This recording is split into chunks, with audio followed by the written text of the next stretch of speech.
Hello, everyone, and welcome to episode 106 of the GVGCast. I'm your host for today, Ash Paulson, and I'm joined by my good friends and GVG partners, Daniel Alba and Derek Bittner, and I'm happy to be back in the host seat because it's been a little while. Guys, how's it going? How have you been? Uh, Mostly okay, I guess. It's you know how things go. You got your ups, you got your downs, and I guess in my case, it was horror season around the house. Oh, that no. Yeah, so just to get this sort of thing out of the way real quick, Amy had to go in for inspection and just needs her car just needs a bunch of like the new tires Oh, and updates on that stuff and all that fun the fun usual updates. That's gonna be $1,700, all that oh stuff. no. And that's not even all of it. That's just the bare minimum we can get away with, and that'd be bad enough. Except um, I my car started having issues where I Oh started up no. and it would just be like not going properly. I get going after a while and it's just start shaking all this stuff, and it just something was wrong obviously. So I had to take it in, see what was wrong with it. Turns out needed the sparks plugs changed, and it was causing the things a misfire, which is causing all the shaking. And so they had to clean out build up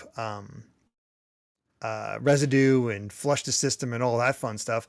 So there's another $1,500. Yay! Oh God, man, I'm Wow. so sorry. Just Adulting sucks. oh yeah. Straight up. So I feel bad that I have to do another one of these so soon, but it really is just brutal. Um, so I'm going to be doing another subathon Okay, going okay. on the 22nd, just to help hopefully pay for that, and I'll be playing through Bloodborne, and having all kinds of fun stuff going on with that. One of which I don't even know if this is a thing, Ash. A friend of mine went to Japan and sent over this squid snack. Oh, okay. I don't I like have not seafood tried at those. all. Okay, yeah, I Yeah, don't either. I don't like seafood. This does not look appetizing in the least. No. There's a rule. People don't want me to make myself feel too bad by like I'm not going to eat this every time I die. Except it's the punishment for if I have to accept help. If I can't get through a Okay. boss and I did have one of those like people come in, I gotta have this. So Nice. yeah, Well, good so it'll be luck. my first time playing Bloodborne or a Souls-like or anything like that. So it should be interesting. But No, I sorry. feel for you. I too hate seafood. Well, it's weird. I do hate seafood generally, but I love sushi, which is its own version of seafood. So it's I've weird. I've gotten a taste for Yeah. sushi, but regular Like cooked regular fish fish though? and Nah, I no. don't. If it's raw, I'm in. If it's cooked, dismiss me with that. So you like Uh, sashimi? oh, I love sashimi. Oh God, yeah. Okay. Hell yeah. Daniel, I see you smirking over there, man. How are you feeling? What's your thought on seafood? I love seafood. It's Nice. Okay. amazing. Okay. I had some sushi earlier that my dad got. That's Oh, only jealous. Oh, nice. little tiny rolls, but my dad and I are on survival mode because our my stepmom and the three little girls, they're in Japan right now, and now we got to make food. so Oh Oh no. no. yeah, we got a lot of stuff going on right now. It was a busy week because of that, but also just a busy week of me streaming a lot. So Right. we A had lot. Oh yeah. I was running Thanks for holding down the fort. Summer Game Fest, Devolver Digital, Xbox Showcase. Today we had the Yacht Club Games presents. I do GVA on Tuesdays and Thursdays. There was a lot of streaming, and I'm doing this right now too. So hi everyone. It's been a whole busy week.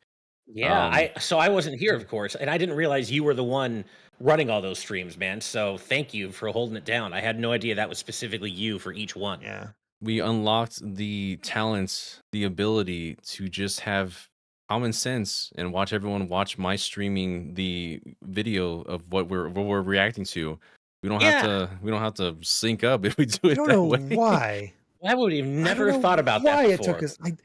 We were looking at other programs and all this stuff. It's like I don't know why it never came to us. It That's feels so so funny. dumb. Yeah, When the answer is right in front of you, that's how it be. But yeah, we we'll figure that out for especially for the Nintendo Direct that we're getting probably Yeah, very yeah. soon. So watch those predictions. Hint, hint, nudge, nudge. Yeah, we've got predictions. Actually, someone in our Twitch chat mentioned that they really enjoy the predictions. I'm looking for who it was right now, but thank you for that. But yeah, if you haven't, oh yeah, it was Yes. last of the Red Rose saying good direct Hmm. prediction video. So yeah, if you haven't watched that, definitely check that out on our channel. Not right now, after the show's over, please. But yeah, definitely check that out. And I can also, I guess, plug some of my own stuff. So the reason I wasn't here last week, as you all might know by now, is that I was actually covering Summer Game Fest play days. I was at the show live here in LA, and then I covered the media content creator part of the show. Got a bunch of gameplay impressions. Two of which are up on the channel now. So my Sonic X Shadow Generations demo impressions are up, as well as Brandon and I worked together on Monster Hunter Wilds because I felt bad. He was the one who should have been there in that behind closed doors presentation because he is the Monster Hunter boy, but he doesn't live in LA like I do, so he couldn't make it. So basically, I went and I typing furiously on my phone for the entire presentation, trying to get down every single last detail that I figured a hardcore Monster Hunter fan would want. And Brandon thankfully ended up being impressed by my efforts, and he brought out all of the information with the proper context. So we kind of tag teamed our Monster Hunter Wilds impressions, and you can find those up on the channel right now as well. So I've still got some more coming. Transcription takes a while, but I did also get to interview the head of Sonic Team, Takashi Izuka, about Sonic X Shadow Generations and about the series in general. So that's going to be coming next week, most likely. It's just, transcribing the interview takes a long time, but especially when, working on other freelance work. But it is coming. And I also played a ton of indie games that I hope to cover in a roundup video, but I'll probably also talk about some today. But yeah, that's where I've been. I've been at SGF, and I missed all the reaction streams. It was cool being there live, but I missed being to react to things with you guys. So it was, a little bit of good and a little bit of bad. But as an event, Summer Game Fest Play Days really is a lot of fun. It's very different from E3, much smaller, more intimate, but just it's got great chill summery vibes. There's free water and drinks and food pretty much everywhere. Like they really take care of you there. It's quite nice. I was impressed, and but it kind of sucks covering a show alone. So I'm looking forward to Steve and I have already talked about how we're going to be covering it together next year. Hopefully we can get you out here too, Daniel, whoever wants to come. But it'll be more fun covering the show as a team next year. But before I Yeah. move on too much, we have some patron birthday shout outs. Well, 2 weeks really, because we're making up for last week. So happy belated birthday to both Pone Chow and Chris Turlack, who celebrated their birthdays on June 7th. And then happy almost birthday to Professor Bonk, who will be celebrating theirs on the 17th. And our good friend White Mage Mercury, who will be celebrating theirs on the 19th. So happy belated birthday and pre-birthday to all of you. And yeah, Birthdays. thank you for being on the Very GVG cool. cast train with us. What have you guys been playing? I know what you've been playing, Derek, because you mentioned to me that you finished the Endwalker portion of FF14, Yeah. right? So that's mainly what I've been streaming lately. Just to try to reach Dawn Trail. Like Dawn Trail is releases in early access in 2 weeks. So I've been doing 3 streams a week just to try to catch up to it. Basically all the days I typically stream, instead being Final Fantasy 14. So thank you for bearing with me to do that because it's the only way I would have caught up otherwise. But it's also a good thing because as soon as I finish Final Fantasy 14 and fully caught up with Dawn Trail, that's when my Mega Man marathon starts. And I have Nice.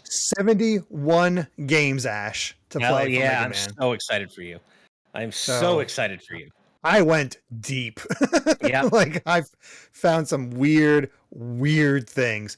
As far as 14 though, yes, I have finished the main portion of the Endwalker. And now I'm in the updates leading up to Dawn Trail, which is just sort of its own self-contained thing, which is heavily influenced by Final Fantasy IV. Yeah. Nice. So if Okay. you love that game, my God, they I are do. just pouring on the love. And the way I'm trying to sell Ash on actually playing 14 is, I swear to God, it has the most Power of Friends moment I've ever seen in a video game. I fully believe you. It's just I just don't really see how I'm ever going to have the time to get to that part of the game. I I understand just that don't it makes know. total sense, but just think of everything about this Mhm. MMO, all these expansions leading up to just the power of my friends compel me and push me forward. Nice. and that I would is love to get there someday. I mean, I you played the would first. eat it Yeah. up. Oh, I'm sure I would.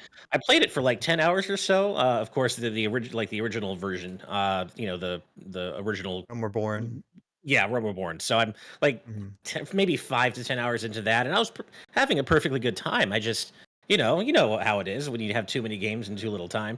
I mean, I mean, by the same effect, I'm still at Costa del Sol for Rebirth, so I've not Exactly. played 7. Yeah. That's the sacrifice I've made in order to do that. But Right. it's just the way it is. It's just the way it is. You have to pick and choose, and that's the rough part. But I've been really enjoying myself and loving all this stuff. So I'm Nice. not too upset, but it's also one of those things like I do want to get back to 7, but it just hasn't It's happened really yet. good stuff, man. Yeah, but I get it, Oh, and I and know. and Rebirth is a chonky game in its own right for sure.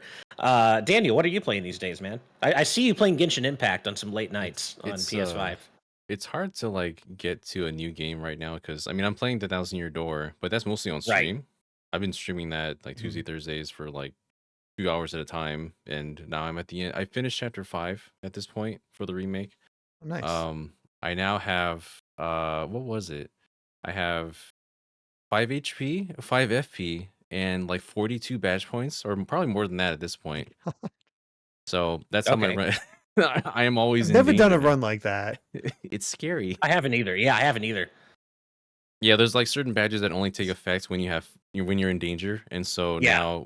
now those are always in effect. And then there's other ones where like if you're in peril, you can use Mega Rush, and if you can attack +4, and then other things that kind of a lot of it's like the most defensive glass cannon I've ever seen in a game Right. is how that technique Uh-huh. works. Danger Mario is real, but a lot easier to manage in the first Paper Mario than in this one because now you're not capped to 30 BP in this one like in the original. You can go as high as fairly high, a lot more than usual. Yeah, Mhm. Sumo says 48 BP. Wow. That's where I've left off right now. Yeah, a lot of power pluses, defense stuff, all that jazz. Badges I've never used before. It's a fun time. But yeah, Nice. there's that. I was actually playing a little bit for the sake of getting some footage, but also I might just go back and play some more as well. Fire Emblem Echoes, Shadows of Valentia. Oh, Oh, nice. nice. That one is still one of the best, like production wise. It really stepped it up Yeah. from Awakening and Fates. Like it's like 98% voice acted for that game. The art is amazing by Hidari. You've got so much of the yeah, the kind of production quality you would expect from games to come. And that also kept me thinking about like what's gonna happen with Fire Emblem 4 because I know people are thinking about that. If I could Mhm. do one, I wasn't in the prediction video, so I'll give you one. We're not gonna see it this week Or not. at I their. did predict we'd see it. I Well, I don't said think I we wonder will. if we'll see it. I guess I it's don't better think we than will. I think it's gonna be very telling that if we don't see it, it's probably just gonna go over to the next Switch instead. You Because think so? Because Mhm. there's been those heavy rumors that it's been done for a while. So it makes sense to me that like, oh, we just have this in our back pocket to release during a light time. So here you go. I In the think same way as the original Echoes. I think we need titles. I think we need to start sweetening of of titles that will. I'm gonna do a video on this later on, but of Okay. titles that are gonna be on the Switch 2 instead, because we've got so much of Fire Emblem already on the Switch as it is from like classic titles. We got 2 original titles. I know it's not uncommon to release a Fire Emblem game like near the end of a life cycle because I mean we had Echoes released after the Switch came out. That was kind of a weird situation for that. But at the same time, it's a different environment now, and also like I don't know. I wonder if they've taken all this time to kind of rework their trajectory to have it be on a different console altogether. So I guess it's going to be very telling. If we don't see it at this direct at all, then I'm going to think it's just going to go on to the next console instead. Because I mean, we don't know what else they're going to announce for this Mhm. next upcoming console. I go into more detail with stuff like that later on. Probably after we see what happens in the direct. I have some like script already kind of chalked up a little bit. I talked about it a little bit with John, but yeah, Mhm. I want to see it. I like to be wrong. I like to see it sooner, but also like if it's gonna be handled like an Echoes title, it's probably gonna be not as. I mean, I guess it won't probably be as like highly produced as Engage or Three Houses, but who knows? At this point, they make a lot of Mhm. money. Fire Emblem Heroes makes a lot of money, and they can do whatever they Yeah, want with all it that does. production. Yeah. So I don't know. And It really all of a sudden, depends. all those people that love Fire Emblem Heroes can finally see these characters from Right. from Yeah, 4 and be like, oh yeah, that guy. I and like not this guy. and not It was just funny. Sigurd and Leaf from Engage. It's just like, who are these guys?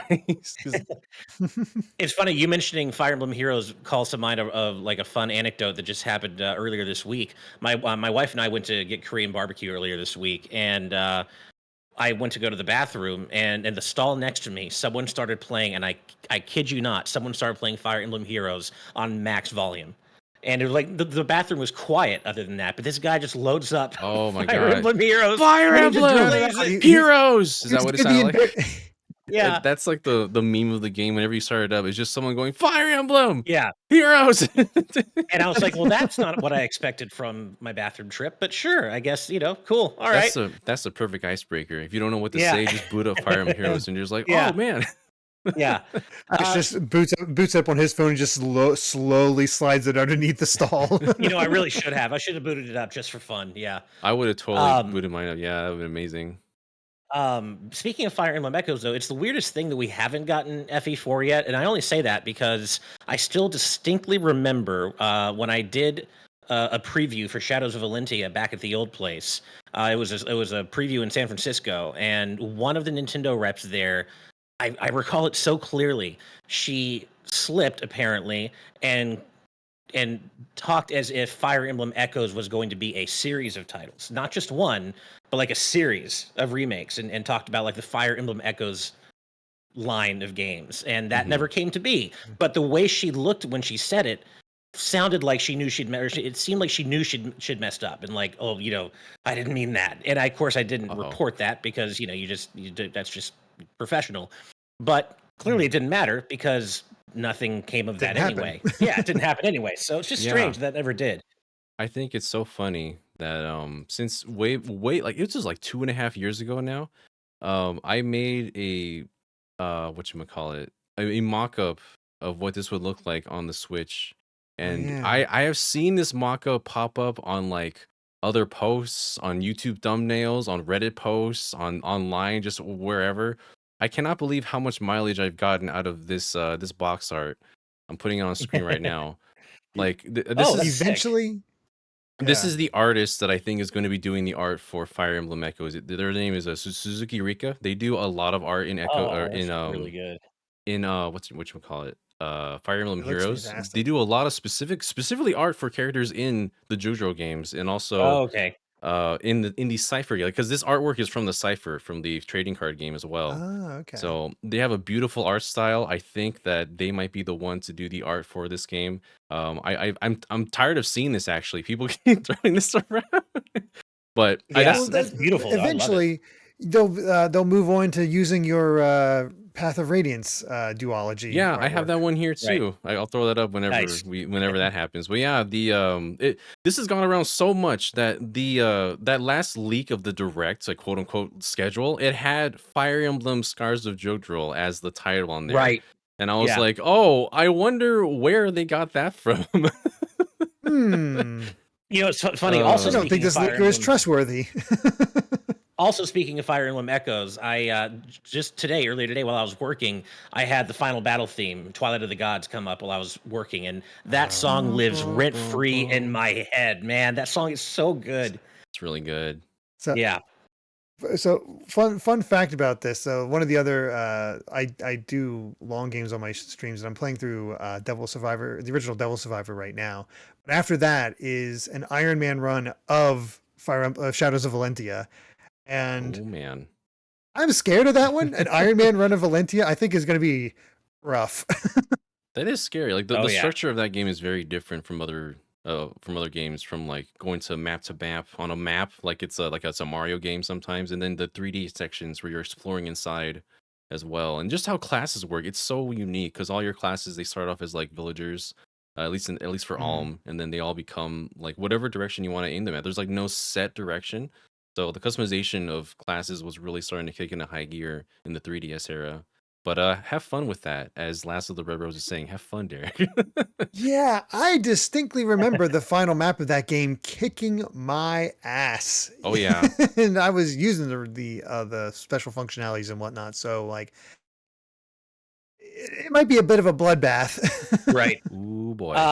I have major regret now, thanks to Dual Luxities and Professor Bonk, because going back to my Korean barbecue Fire Emblem Heroes bathroom story, Dual Luxities says, "LOL, I would boot up Xenoblade on toilet at max volume and slide it under the stall."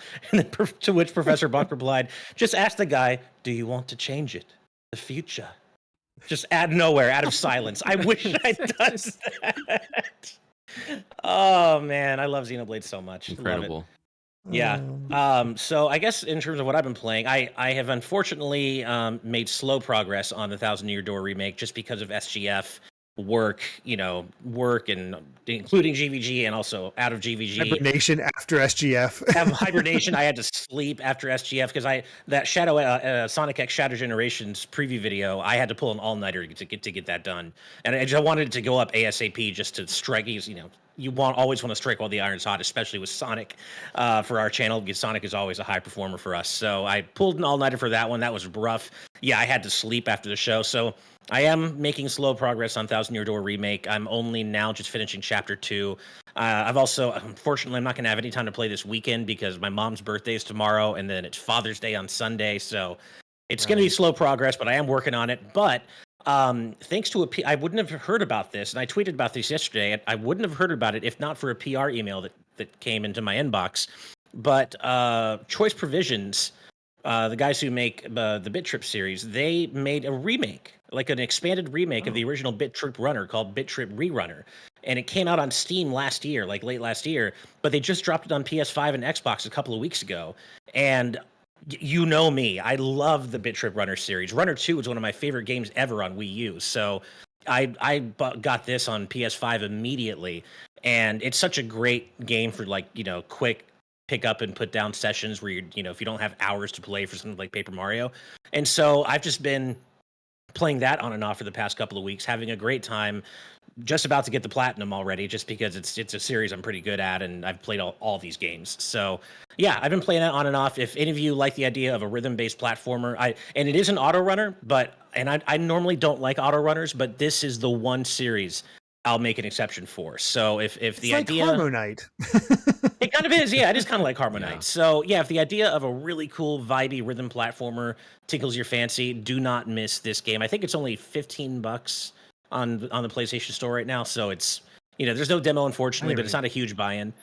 I didn't realize it was even out. Like I saw no marketing for this whatsoever. No marketing. So, and I'm so glad I got that email because I wouldn't have known about it. So, yeah. So I've been playing that.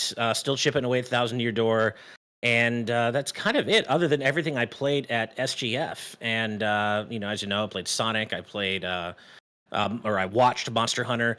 One really cool surprise from SGF was Phantom Blade Zero, the samurai game that's coming up for PlayStation 5. And what's cool about it is that it is not the Souls-like that it has been misinterpreted by various sources to be. It's more of like a traditional character combo-based action game. It's still hard, but it's more like Devil May Cry than it is like Dark Souls. And that's kind of refreshing for me because I'm not a big Souls-like person. I'm not a big Souls-like fan.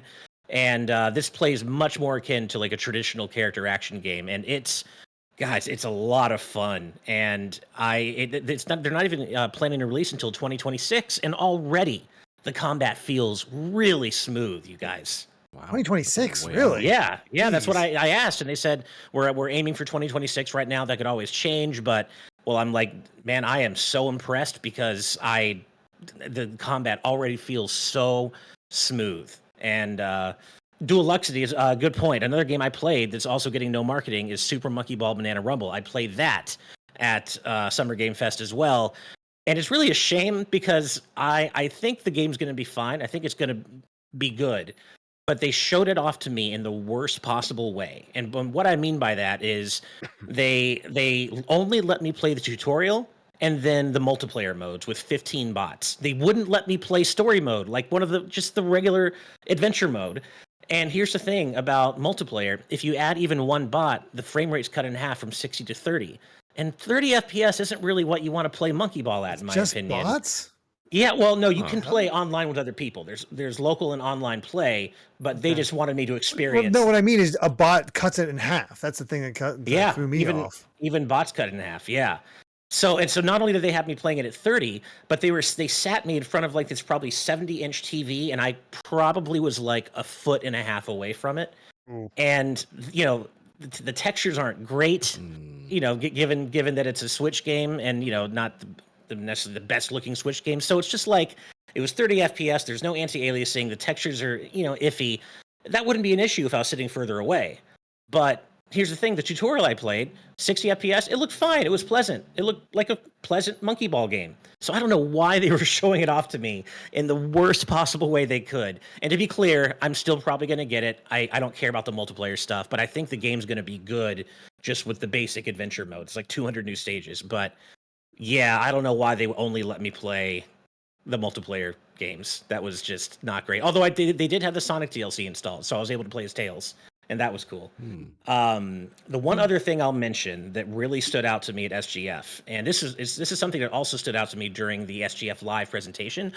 I remember when I first heard about Blumhouse Games, I was like, okay, so they're just going to do a bunch of like AAA, like horror experiences, whatever, maybe based on some of their movies like Megan, whatever. I'm not going to pay attention to this. I could not have been more wrong with their approach and just all the different like indie titles that they're funding, all the different horror indie titles they're funding, and the stuff they showed off during SGF Live. Fear the Spotlight was the one that stood out to me the most, and that's the lo-fi Silent Hill 1-esque looking game. They had that playable at SGF Playdays. You guys, it rules. It absolutely rules. It absolutely captures that Silent Hill 1 vibe, and I was playing this game on a crowded, loud show floor with headphones still, but it was still loud, but it scared the hell out of me. It was so good and in the best way. And this is something, if you were into horror games, and especially if you're into PS1-esque visuals and that kind of low poly, off-kilter look, you cannot miss this game. I'm so excited for it, you guys. Man, that presentation did surprise me during Summer Games Fest. I was like, this looks way more interesting than I thought. Yeah. There certainly seem to be some standouts. Yeah, I was thinking, okay, here's a movie studio trying to get into video games. You're not going to understand what makes a horror game work. And I admit I was wrong. And I told the guy there who was manning the station, I'm like, look, I didn't think this was going to be what it is, but it is so clear to me that you guys understand that you need to empower indie devs to make horror games in their own vision and not just chase the AAA train and not just chase the technology train. Because you guys are doing it right. And I got the best Silent Hill 1 vibes, and I cannot wait for it to come out. It comes out in September, I believe. And if you're into horror, you cannot miss this game. I'm telling you. It's called. It seems like they just sort of. Oh, good. Oh, go ahead. You might as well get with the name out there. I was just going to ask. Yeah, White Mage Mercury asked, "What is it called again?" And it's Fear the Spotlight. Yeah. For my understanding of Blumhouse in general, is for the movies, is they don't put a lot of budget into it. Like it's a decent amount, but not like overly budgeted, which works for horror movies and stuff. So they might have just applied the same idea to their indie games. Like there's no need to go over budget on this thing. Just fund some good indies and come up with some fun ideas, and that seemed to be what worked out. So cool to see that that apply between both of them. Yeah, definitely. And there were a ton of other cool indie games I played. Too many for me to mention here. Like I said, I do hope to do like an indie roundup video of everything I played at some point soon. But I got to focus on the Izuka interview first. You know if was Abyss X Zero there? It was not. It got a trailer, but I wasn't sure if it was playable or not. I don't know when it's coming out, but I'm curious about that one because it's a 3D Metroidvania in the graphical art style that's akin to Mega Man Legends, and I'm like, that indie has my attention. You know what? I remember the one you're talking about, and it looks really cool. Yeah. You know what was there though that I didn't get to play? I never got an email about it because I would have been first to reply. I found out that Astrobot was playable behind closed doors, and I'm so sad. Man. Yeah, previews went up earlier this week from people who played it at Playdays, and I just didn't get an email about it. And I need that game in my life so badly, and I would have loved to preview it, but alas. I did get to play Dragon Ball Sparking Zero though, and that feels great. Yeah. I don't have any experience to compare against with the prior like Budokai Tenkaichi games, but there are like 100 million different characters, and it looks great. It felt fun to play, so I have to imagine the presentation looked pretty solid from the clips I saw. It was. Yeah. No, the presentation is top notch, man. Dragon Ball fans are in for a huge treat just with the look of this game. And it's very much one of those games where, like, obviously the gameplay can be deep, but it's very easy to do things that make you look really cool, which is really nice because I don't have any experience with the DBZ fighting games really. So, and Beyond Legendary Night, yeah, Lego Horizon was there too, and I didn't get to play that. I want to because it looks delightful, and I still can't believe it's coming to Switch. That is the weirdest thing, isn't it? It We'll is. finally get It is, but it makes Aloy Amy on happy Switch. because she loves Horizon, but prefers to play on a Switch. For sure, for sure. And I imagine Horizon is probably a bit hardcore, like intense for her, right? Because she doesn't like No, she violence and. no, she loves it. She Oh really no, enjoys okay, watching that one. Yeah, she's nice, down for that one. It's nice. because it's robots, so it's not as So it's bad. not as that's true. It's not It's not as like gory. you're yeah, not Yeah, like cutting Yeah. limbs off of a living creature or anything. true. So But yeah, it looks so. The Lego Horizon looks so fun, and I am very much looking forward to that. But yeah, so obviously we don't have time for me to talk about everything I played, but those are the highlights of what I played at SGF for sure. And but I am glad to be back and looking forward to getting the Takashi Iizuka interview up and playing some more Paper Mario. Hopefully tonight before my weekend of craziness begins. Very cool. Did I freeze? It looks like I froze. My You camera froze. does this. Sorry. Well, while you fix that, Oh, I'm go going to for it. get Daniel's thoughts on this because I've not seen, I did not get a chance to watch the Yacht Club thing that happened. But how was Yacht Club, Daniel? Because I'll be honest, looking on the outside in, it didn't seem that impressive. I mean, we got some announcements for DLC for games that are already coming out. We had a surprise little visit from Mina the Hollower during that as well because we weren't sure if it was going to show up at all. It seemed very much like it was going to be a focus on just Shovel Knights, and so they showed Mina the Hollower, basically just an update and a coming soon. So I was like, okay, I guess they're still working on this. Good to know. I guess. But yeah, the main thing really was that they were doing like I mean, aside from stuff like merch, more stuff, more of like vinyls. They're doing a cafe. They're doing a special Shovel Knight crossover with the Requiem Cafe. That's really awesome over in Anaheim. So Ash will probably go to. I will He's gonna definitely go There you check that go. out. he's gonna vlog that for all of us. I'll Um, dig my way there. but we also have the deluxe version of Shovel of Hope, Shovel Knight, Shovel of Hope, which has pretty much everything in it. Everything Shovel Knight just got crammed into this one game, which is, if you haven't gotten to Shovel Knight, that's like the way to do it. And also, if you just haven't been in touch with the game for a while, it's a great way to reintroduce yourself with it because there's just so many cool, unique things in there. It's got all the DLC that originally came out with all the waves that they Yacht Club had worked on. So that was really cool to see. And then it ended off with just that teaser that there is something coming eventually, and that you saw the Yacht Club logo spin into position in like that really polygonal style, like not perfectly polygonal. It had that N64 style to it, like when you seen the N logo spinning at the beginning of like Ocarina of Time or something. Yeah. And I was like, and then it just kind of eased itself. I never saw that version before, so they're definitely teasing something in into the new dimension as Yep. they announced it. So, and That apparently, was boy. so intentional. Yeah. apparently there's hints of this in the titles that are out right now. So people are now on the hunt to find out like what are these hints in the previously released Shovel Knight titles for what's coming next. I don't know. So that'll be interesting I'm to curious what see. those hints are. Like I'm sure I have the internet's no already gotten to idea. work, but yeah, that use of the word dimension was clearly intentional. And Of course. God, I really thought we were building up to a release date announcement or at least a release period announcement for Mina. Clearly we were not. But man, that new trailer, that game, man, I need it. And the music in that trailer was just chef's kiss. I'm so So good. excited for Mina the Hollower. It's so good. And Shuffle of Hope Deluxe was a fun surprise. I don't think it was what anyone was necessarily expecting, and I think maybe it would have fallen a little flat had they not had that tease of the next game probably being I a 3D Shovel Knight game at the very end. I can guarantee you it would fall a little flat without that tease because I did Yeah. not hear about that tease until much later. I just saw everybody talking Oh, about Shovel Knight DX. And I mean, it's cool. Like if you've never played this before, it's like it's great. But I'll be honest, I have no reason to pick it up again. I get it. Um, Yeah, I yeah. totally get I it. played Shovel Knight a lot. Yeah. Playing through it 20 more times as different characters is not that appealing to me. It's Sure. cool that you can have like the co-op, you can have the different characters work together in various ways, as we saw with Shield Knight, but I'm good. I mean, that's the problem with Shovel Knight in general, I think, is that he maybe got overexposed. So until he does something Hmm. really brand new, I'm not super interested.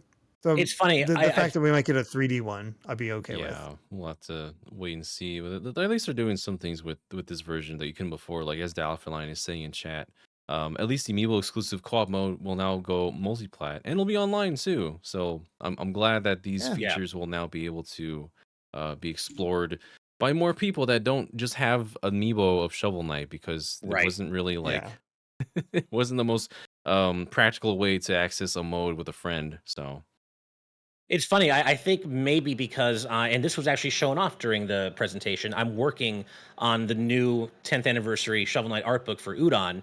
I'm doing some copy editing and I'm doing the interview at the end of the book. I think because of that, I've started jonesing for a replay of Shovel Knight because it's been years since I last played it, and I'm kind of getting the itch to replay it again. So might actually be perfect timing with Shovel Knight Deluxe.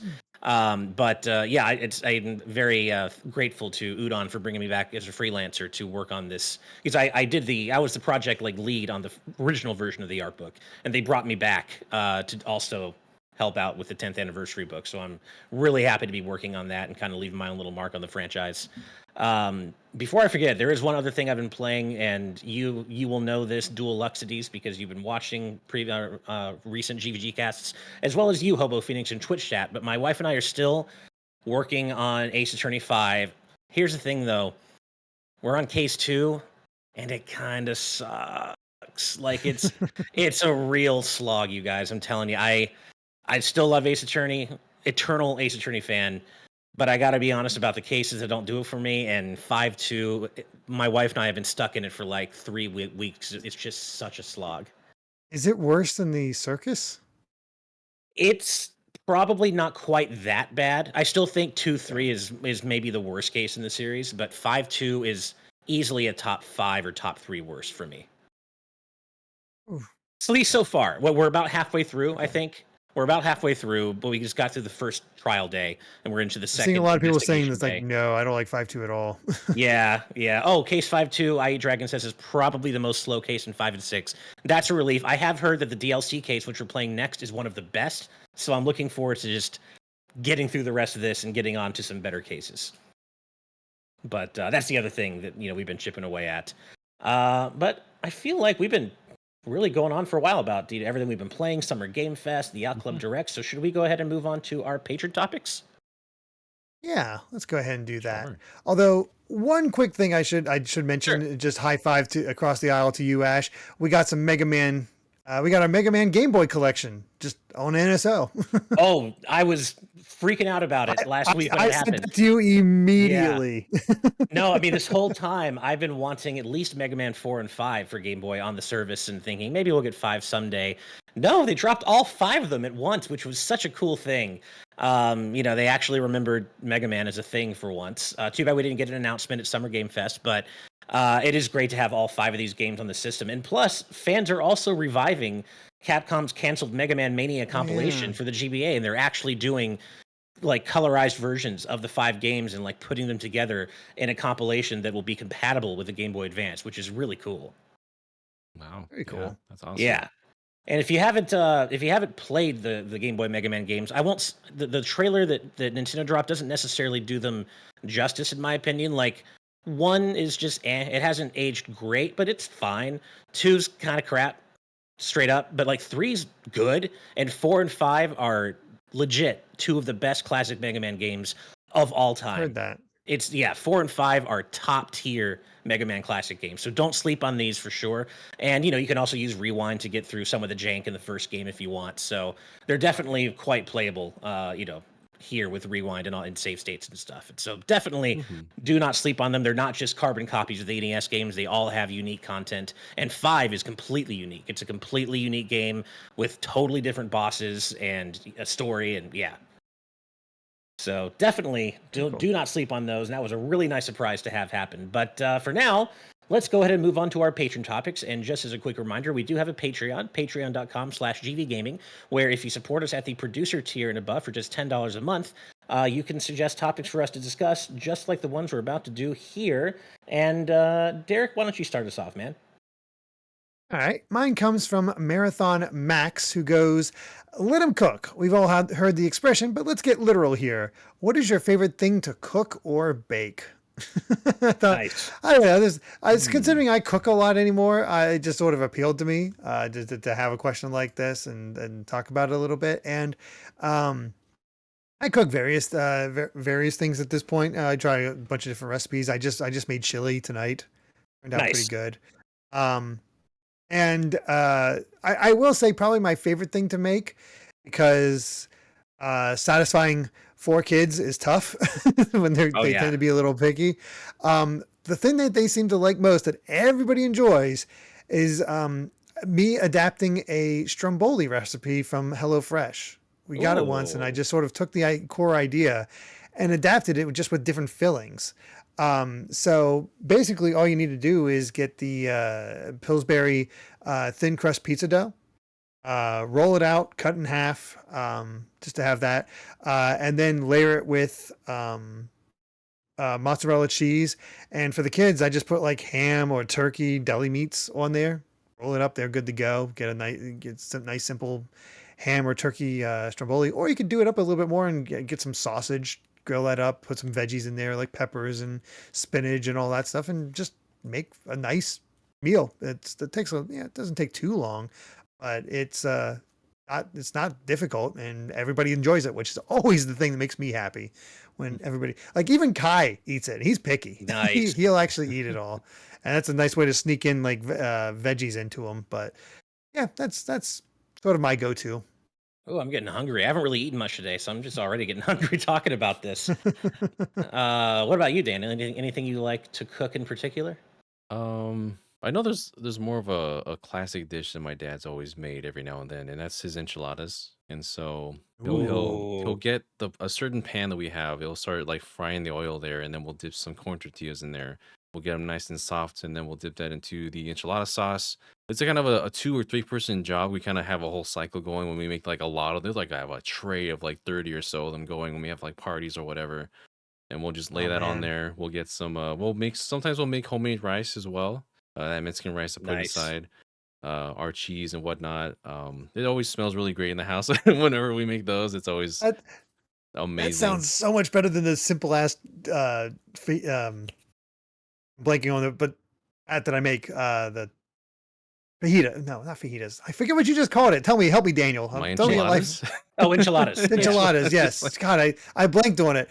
But yeah, I've made enchiladas, and they're good, but they're simple. And I hear yours, I'm like, oh, that sounds freaking amazing.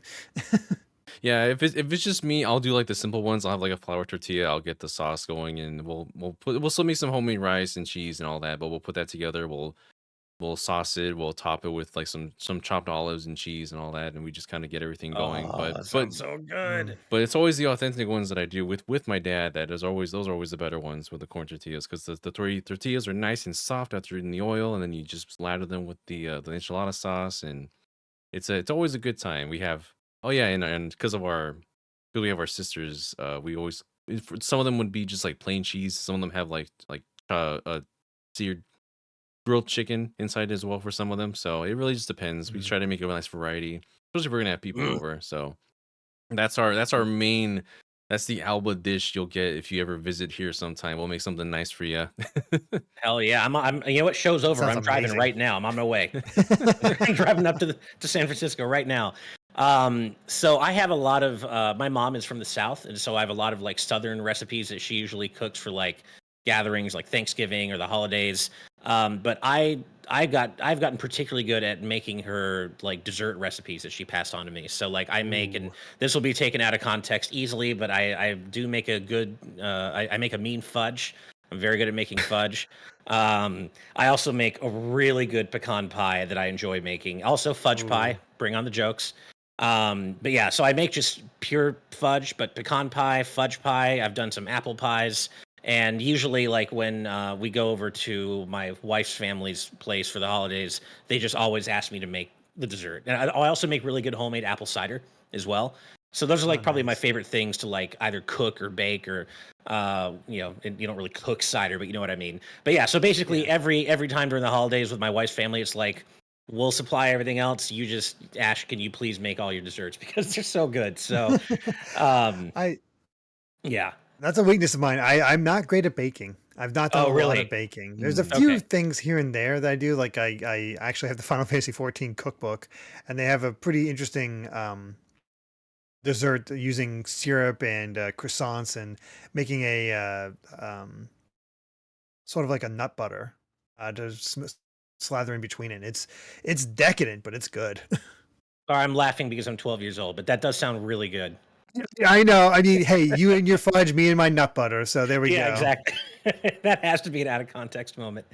I also, my wife and I cook together sometimes, and so she makes a really mean bolognese based on my mom's recipe, and like we Mm. add like more garlic to it. We love putting garlic in everything. Garlic is just amazing. But we'll sometimes make pasta together. We'll do burger night sometimes where we make these like amazing teriyaki burgers with like a homemade teriyaki glaze, and then you add like pepper jack cheese, you melt it, you add like a slice of Mm. pineapple, tomato, onions, lettuce. It's so good.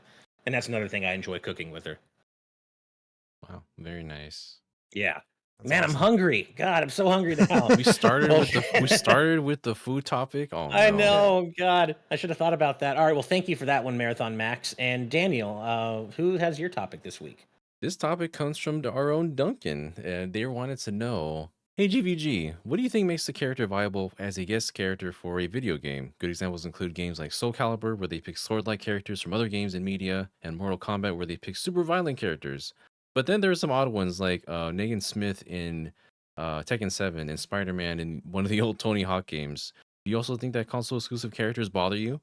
It's funny that you mentioned Soul Calibur right away because one of the most poignant examples of this exact thing is Soul Calibur 2, in which most of the guest characters did not use a sword. You have Heihachi on the PS2, and then you had Spawn on the other console, which is I don't even know what Spawn is That's from. random. But then you had Link from The Legend of Zelda in Soul Calibur 2 for the GameCube, exclusively for the GameCube. And it's such an interesting thing to think about because back then we were like, oh, that's so awesome. If I have this console, I can play as this character. If I have that console, I'll play as that character. We didn't question it back then. But nowadays we'd be like, oh, what the heck? I can't play as all my characters in one game. I have to get this title to play as this character. I can't play as Link on the PS2, which is obviously would be a unfathomable thing to imagine, but it's a different culture now. You can't imagine Mm. console exclusive characters at this point for a fighting game. And yeah, as you mentioned, like it'd be weird if yeah, for example, in today's era, for example, if like on the Switch 2, Guilty Gear Strive came to the Switch 2 or something, and we had like Shulk's design from Xenoblade Chronicles 3 Future Redeemed, Oh, because that Ah. part of it is like the art style and the design, like what fits in that world. And I feel like that version of Shulk fits so well with like the oh dynamics of yeah. Guilty Gear. That would fit in Mm. like right there, right at home. But then it'd be like, oh, it's only on Switch. What about all the other consoles? Why can't I play as Shulk on the PS5 or something? So it's really like I don't think console exclusive characters are really a thing anymore. But I do love seeing the crossovers when they happen. You mentioned things like Mortal Kombat. You have like Kratos in Mortal Kombat. That makes all the sense in the world. That was awesome. Like that. Mhm. That's Yeah. exactly the kind of crossovers I can see happening. But it's also funny that like characters like Noctis were in Tekken and not Soul Calibur because I I think of know. I think of Yeah. Tekken as like these brawler characters. It's like more of a fisticuff kind of game than Soul Calibur. And so they added Noctis, which I think kind of adapted it well enough where he does do a lot more like brawling than just using his weapons and his engine blade or sword, what have you call that. And Mhm. yeah, but this is also why people are really wishing that we see someone like Tifa in that Please. game because Please. I that would pick up Tekken 8 so quick if Tifa was added to that game. Same. that is Same. I yeah. that is like just it's so it fits so well and that they've already had the repertoire of or the or oh my gosh, I forgot the word, but they've already worked with Final Fantasy for the series already. So it's like, well, why not do this again with another recent character? So, but yeah, Mhm. things like that, and then like even the very recent Terry and Mai in Street Fighter 6, like that's I mean that's happened before. Like they Capcom has crossed over with SNK like that before, but to do it in a bigger scale like this, it just makes all the sense in the world. So yeah, what do you guys think with crossover characters? What makes I it My like unique? first, them. Go ahead yeah, there. it generally makes it exciting because I distinctly remember my first crossover character, even though it isn't really a crossover character, but it felt like at the time because I picked up Air Guys because, well, Yep. Cloud, Tifa, Yuffie, Sephiroth were all playable in it. I'm like, oh, this is cool. Air Guys is Air Guys, but it was still cool to have it in there. And then, of course, we got Soul Calibur 2 with Link. And I mean, anybody would tell you the GameCube was the worst selling system of that generation, and yet Soul Calibur 2 sold best on the GameCube because of that console exclusivity. Um, it just it was just the best match, and I forget what.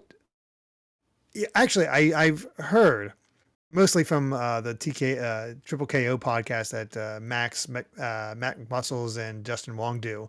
Um, it was rumored that the initial guest character for Soul Calibur 2 for the PlayStation was supposed to be Cloud, I but they remember couldn't make Oh it that. work, so they yeah, had to do a Yeah, Heihachi. I remember yeah. that. And I Yeah. wasn't aware of that before. And then Spawn was just because Todd McFarlane designed the final boss, which was a crap character anyway. I The- always forget what, Spawn. Necrid or something like that. So God, that would have been a hard choice for me if I had to choose between Cloud or Link for Yeah. Soul Calibur 2. Right. Um, then we got Soul Calibur 4 where PlayStation 3 because it's black gets gets Darth Vader, and the Xbox Oh, 360 because it's green gets Yoda. yeah. That was a Okay, weird I one. could dig that kind of that kind of logic to it. It's sort of funny to see where the logic comes in with crossovers. Like Duncan mentioned Spider-Man and Tony Hawk. Well, that's because Neversoft developed it, and Neversoft also worked on the Spider-Man game. So that all works out as far as that goes. So sometimes it's just using their own um, characters in their lineup, and it's I think it's only more recently you start to get those out there things like Negan, like Mhm. Noctis, like Akuma in Tekken, even though that's kind of set up because of the Street Fighter Cross Tekken. Hmm. Um, but But yeah, yeah, I definitely enjoy it. As far as what makes it viable, I think it's just it has a general feel. Like we see Terry and Mai in Street Fighter, it's like yeah, that makes sense. hmm, Tifa and Tekken, yeah, that makes sense. I mean, yeah, it's just too. I mean, collaborations and crossovers are too much fun not to like, in my opinion. Like, I mean, I could see there being an argument. I know some people are a little upset that the first, like, their season 2 of Street Fighter 6 is half guest characters, but they're such important guest characters, and it's so fun to see Fatal Fury now crossing over into the mainline Street Fighter series. Like, I don't know. I think they're too fun not to enjoy. And I mean, console exclusive characters, I couldn't ever say that I don't like them specifically because of Link in Soul Calibur 2. That was my preferred version as well because it was just so cool to see and play as Link in that game with all the other Soul Calibur characters. So just for that alone, I have to say that I like console exclusive characters, and I wouldn't really mind if they did that again. Personally, I know that would probably get a lot of Depends backlash on these the days. yeah. console. Yeah, Yeah. I I think nowadays it'd be handled more like Tekken Tag 2 on Wii U, where they had just exclusive costumes, where it's Nintendo yeah, costumes. yeah. I also didn't mean for this to be solely about fighting games. It just kind of leaned that way because those are some of the more exciting ones is fighting game crossovers. But we Mhm. also have we saw it earlier today with Shovel Knight has been in like 40 different games or titles at this point. Some of Right. them he fits right in. Others there's just this weird shovel man just kind of here swinging his pogo sticking and it's just like it looks weird. But some of them they fit really well. Another crossover character which is like almost second place for Shovel Knight, is Joker from Persona 5, who's been in a whole lot Oh of yeah. properties as well. Some of them that fit better than others, as we mentioned. And then I still think about Dragalia Lost. They had crossover with Fire Emblem. Sure, yeah, that makes sense. Crossover with Mhm. Persona 5. Okay, All right, I suppose so. Crossover with Mega Man. All right, Nintendo. Out of Whatever nowhere, you too, want. yeah. That was so weird. Sure. As Mercury points out, Shovel Knight and Ukulele, like having that 3D Shovel Knight, they'll just collaborations and Mhm. crossovers are too much fun not to love. I think there is certainly a point at which I think maybe you can go too far and lean too heavily into that. I know some people have accused Smash Ultimate of doing that. Personally, I disagree, but I Mhm. just, yeah, sure, there's such a thing as too much of anything, but just crossovers are so fun that I can't Mhm. not love them. And sometimes entire games are built around those crossovers. We got, as Super Wendy points out, Super Robot Wars. That's all about mecha crossovers, and that can get Yeah. crazy. And then, of course, multiple people have mentioned Project Cross Zone. Yeah, Yeah. that just is a crossover title. It's more like it's kind of like Smash Brothers, where it's not just like a whole base world where some characters are guesting and visiting. It's just like the whole thing is meant to be a crossover. And Project Cross Zone is a very cool example of that too, especially on the second one on 3DS. Yeah, I mean, like, Yeah. how without the idea of a crossover, in what other game could you have like Yuri and Flynn from Tales of Vesperia interacting with X and Zero? Like, that would not happen without the idea of crossovers, and that's just too cool not to have, right? Oh, So, I always laugh Mhm. at how like it's maybe the third or fourth mission in Cross Zone 2. It specifically crosses over Tales of Vesperia with Fire Emblem Awakening. I'm just like, oh, this is the Daniel chapter right here. This hell is yeah. everything. There's another one where you got the Phoenix Wright interacting with Majima from freaking Oh Yakuza. yeah, yeah, Yeah. that's so good. It's Oh, that one it's has it's it's those yeah. possibilities. It's why I'd love to see a translation, official release of Namco Cross Capcom, because that was the Yeah, that would be great. first of Yeah. that series, and then have Project Cross Zone 1 and 2 in there as well, And as or just a third one. And as Harrowsliv says in our Twitch chat, Professor Layton and Ace Attorney. I never got to play that, and I really hope they Yeah. port it to Switch someday because my wife and I both obviously love Ace Attorney, but she also is a huge Layton fan. And to have, to play the crossover game, I think would be really special for her. So we just don't want to huddle around a 3DS to do it. Right. Understandable. Yeah. Yeah. But well, thank you for that question. Crossovers are a lot of fun, and thank you, Mhm. Duncan, for all your support and for that question. And then my topic this week comes from Cutie Caitlin, who asks, "What are games you think don't get enough credit for doing something way ahead of its time? I've been playing Banjo Kazooie Nuts and Bolts, and it's honestly amazing. They essentially made a Minecraft collectathon platformer in the mid 2000s. This was years before Minecraft became what it is today." And this is a great Hmm. question, and I had an answer that came to mind pretty much immediately when I saw this. And I'm just going to prep you all. This is about to be a mega mention, but let me grab a little figure over I've already here. done it twice, so you're not special. Good point. That's true. True. So this guy right here, this is Star Force Mega Man. Also, his human name is Geostellar from Mega Man Star Force, and he is a very very depressed boy. And this isn't a spoiler because you find this out at the very beginning of like the first game. But he lost his dad at an early age. I won't go into what happened to him because that would be spoilers, but basically, he grew up without a dad and he is pissed off about it. He's angry and he's depressed and he makes sure to let everyone know about it. And that's what I like about him. And what I like about Star Force so much is that through most of Star Force 1, especially, Geo, the main character, he's depressed. He doesn't want to step up and be a hero. He doesn't really want to try to get along with people. He's kind of an asshole and he's hard to be around because and that's true of depressed people. Speaking as one myself, being depressed can push others away because it makes you sometimes not very fun to be around. And so Geo, for surprisingly much of Star Force 1's runtime, is kind of unlikable. And on one hand, you're like, oh my God, just get over yourself and just become more likable. But that's not how depression works. And he has to work through it at his own pace before he really opens up to his friends and can step into the mantle of being the hero that he needs to be. And I always really just loved how, just truthfully and honestly, Mega Man Star Force handled the idea of the reality, not the idea of the reality of depression.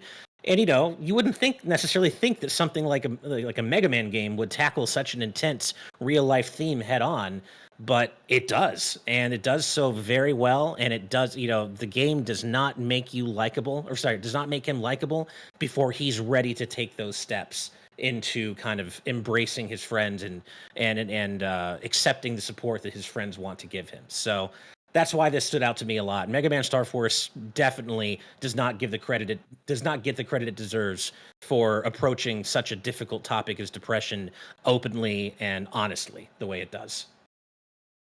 I'm excited for that one. That's the follow up to the Battle Network games. Like that's essentially Yeah. the X to Yeah, basically. Battle Network's classic. Yeah. Yeah.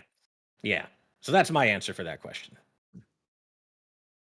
Um, why don't you go next, Daniel? If you have an idea. Well, I don't know if I can hold a candle to how important that one is. So Right. I don't know. I was here still thinking about Tails and how they really just had a handle on doing like real time battles way back then. Like it would not doing turn based and not doing like the like action RPG that you see in like other titles as well at the time. But they still are still one of the only ones that kind of treat battles as like a fighting game. And so it's funny to go back and to think about how like yeah this is a JRPG, but when you enter battle it still kind of plays more so like a fighting game. It just completely changes its own genre when you're playing, and I think that's something that's it's been with the series since Tales of Fantasia came out, and then it's kind of evolved since Mhm. then. I didn't start playing until Tales of Symphonia, but that core concept has always been there.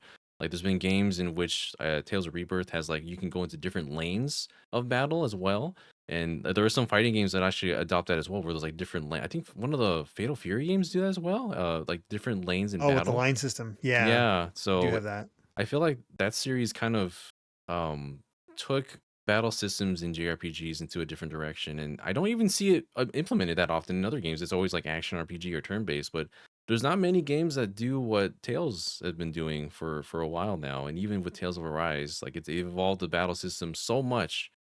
I hope that we still I kind of want them to just settle on a battle system because for as much as it stays the same, it also doesn't change at all. So yeah, but I think that's one of the things that I think the Tales series could be appreciated for is just its way of handling battle systems in a way that That's cool. doesn't make me bored. And I'm not saying that I'm bored with like turn based, but it's something different and something unique that you can turn to that isn't anything like unlike anything else that you see in most other titles in the market. So that's more or That's a less good one. mine. Yeah. Great answer. I I'm gonna steal this one just because I saw it just so happened to be related to this topic. I saw somebody kind of talking about this on Twitter, and I thought they had a very good point. I've never played the game, but I've seen people talk about it, seen it. You know, people do its whole thing and praise the game. The original Chibi Robo matches Mm. much more now with Mm. today's sensibilities than it ever did back in the day. It was quirky and weird and not really done before. Now there's a lot of games that sort of have that vibe of the original Chibi Robo, and um, just sort of like you're a little guy in the world and just doing this quirky thing, and you see that a lot from indie games nowadays, or just those type of ideas, and it's cool to see you know, that it had done that thing. It makes me wish that Nintendo would re-release it in some way so I could actually check it out and see what it did differently. And I think honestly, there's a lot of experimental GameCube games that would fit in that category because who here remembers Cubivore? I never played it myself, but I'm well aware of Cubivore. But that's also another weird, almost indie-ish type title that True. kind of seems ahead of ahead of the curve. Um, in just how it's done. Is it done well? I honestly don't know, but it certainly has that weird style that we've seen from so many indies and how they evolve it. So I think you could really look through the GameCube first party GameCube lineup and find some oddities in there that kind of uh, got ahead of the curve. That's Yeah. a great one. Sorry, I'm fixing my camera again. It decided No to. worries. Yeah. Oh man, you ever play the Time World classic Chibi Robo Ziplash? I have. I reviewed it. It's yeah, I know. It's funny because when you mentioned that, as I was playing this not too long ago, it did feel like it was something that an indie developer would make. Like it wasn't doing anything grand or super unique or like, groundbreaking, but it had an idea, it had a Mm. concept, and it was working with it, and it was like trying to find its way through that. And going in that perspective, with that mindset. Like, it's not a bad game. And people give it a lot of flack, but it's Yeah, perfectly. it is. It's not a great game, but it's also not a bad game. It is perfectly average, and that's how I felt by the end of that game. It's just it's fine. It was the cutest Castlevania I ever played. Richter and Simon wished that their Morning Star went that long so far. Right. It's just made a little joke of that in the Yeah. video I did with just whipping around. You know, But another yeah, game from the Chibi Robo era that stands out to me as kind of just being weird and ahead of its time in an indie way, but it wasn't an indie game, is Odama. Remember how weird and Odama. Oh just yeah. like there's really not been anything like that since. Man. I Not still remember seeing that at E3 really. for the first time and thinking like, what the hell? Pinball and ancient warfare? What is going on here? Speaking of Yes, yeah. yeah, it's It's funny thinking of games like that. Like, I felt like when I played, what was it, Kirby's Dream Course a long time ago. Like the way that the 3D ish, the 3D worked in that game was mind blowing to me at the time. For like playing golf in this kind of Mhm. isometric style, I thought that was really impressive at the time. But I mean, Kirby's always doing some pretty crazy things. You remind me of that because of Odama for some reason. yeah. I still can't believe that was a thing that that happened. I wish we could still get experimental stuff like that, you know, like in the modern gaming. I mean, that's one of the reasons I loved Hi-Fi Rush so much. And that also is a game that's ahead of its time, but it's gotten full credit for it, so it doesn't count for this Right. question. But I just Mhm. wish we got cool, vibey, experimental stuff like that more often these days. But yeah, that Nice, was but a that's why great. you gotta go with indies. Yeah, It's because you do exactly. get that. Yeah, Exactly. So very many cool. much. I played it as I said earlier. I played so many cool indie games at SGF that that whose central gameplay ideas were things I've never seen before and would never have even thought of. And those are the ones I want to cover in like that wrap up video that I'd like to do after the Izuka interview. But really cool ideas going on in the indie space these days. Oh yeah. Yeah. Well, thank Yeah. you for that question, Cutie Caitlin. That was a lot of fun. And I believe, does bring us to the end, or near the end, of episode 106 of the GVG cast. Anything else you guys want to say or touch on before we head out to our post show? I think I'm pretty good here. Yeah, I'm Cool, pretty cool. good. Well, thank you everyone as always for joining us. You know we love doing this with you almost every Friday evening, so or afternoon or morning, wherever you may be in the world. As always, we had to give a special shout out to all of our all of our patrons at the producer tier and above for helping to make everything we do happen because we could not do it without you. So thank you so very much. And as always, we have to give an extra special shout out to all of our patrons at the executive producer tier and above. And those fine, amazing, incredible, fantastic folks include Brandon Bovia, Cutie Caitlin, Fangs, Z Patty, Sky Blue Flames, Eastman 23, Adam O'Sullivan, Richard Herrera, Logan Daniel, The D-Pad, Blake, Joy Content, Angel Martinez, Vedron, Joshua Hunter, Benny Yao, Azran127, Black King, Geeky Griffin, Wataniac, Top Dog 23100, Young Ben Kenobi, Andrew Medeiros, Darchi, Becca, Esax08. I lost where I am. Where'd it go? Michael McCaw, Matthew Wong, Goron Amber CPHT, Too Much Spaghetti, Bane 400, Ascaron 809, Ryaner, Benji Bearpup, The Game Orb, Super Gamer Dude 101, Ravelox, Rosa Pardo Bowling. Hi, Steve's mom. Darksteel01, Jason Uloa, Jaden Buck, Cystic Warrior 29, Derek, Colin, Blaystar 25, Twilord, Jacomon, Mumbling Yeti, Cameron Sharp, Keel, Hustlebun, Noah Fitterer, Calvin Atkinson, Brainchild, Jim Wakelin, Andy Mine P, Aramis Baramis, Lord Metarex, Blaze Collard, Eric, Cat EV Person 5, Mega Beatman True Blue Reviews, Ryan Hanley, Somnia, The Game Jamie, Zombie Joe, and last but certainly not least, Marathon Max. Thank you all so incredibly much for your kind and continued support. This has been episode 106 of the GVG cast. We will see you next Friday for episode 107. Until then, have a great night, have an awesome weekend, good night, and good vibes. Bye, everybody. Till we meet I again.